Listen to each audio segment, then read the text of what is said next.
Ons dink maklik dat sekere mense voltyds vir die Here werk. Predikante, sendelinge en mense wat by kerke werk. Die res van ons doen gewone werk. Maar wat van 'n onderwyser wat 'n kind help glo dat hy kan leer? Wat van die bestuurder wat haar personeel met waardigheid behandel? Wat van die loodgieter wat keer dat 'n gesin se huis in chaos verander? Wat van die kassier wat 'n bejaarde kliënt geduldig help? Wat van die ouer wat kosblikke pak, wat goed vou en kinders betyds by die skool kry?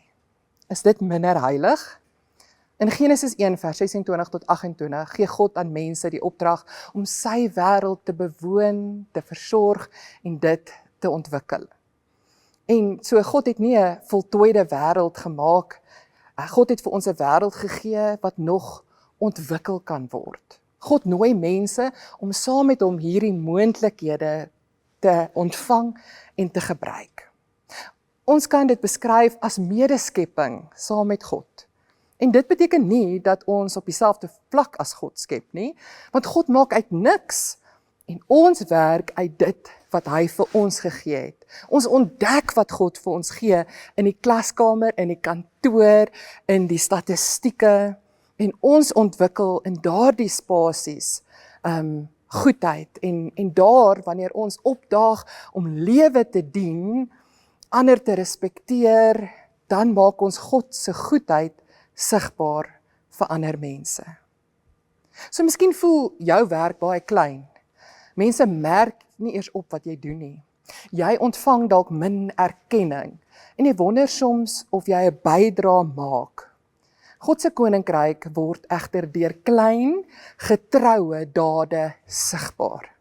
Elke keer wanneer jy eerlik optree waar korrupsie die normaliteit is, dan wys jy God se geregtigheid.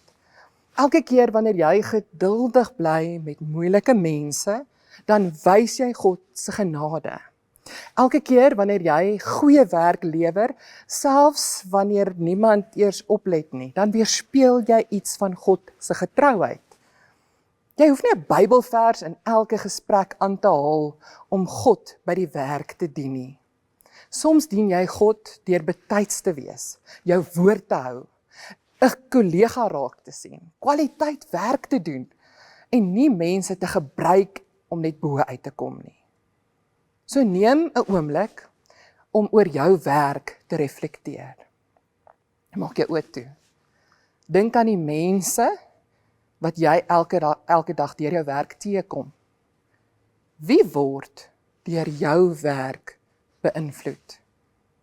Dink aan die mense agter die e-pos. Dink aan die mense agter die bestelling. Dink aan die mense agter die verslag. Agter 'n klaskamerbank. Kies een manier waarop jy werklik vandag of hierdie week daardie mense kan beïnvloed. Daardie mense kan seën. Kom ons bid saam. Here, help ons om die heiligheid van ons gewone take raak te sien. Amen.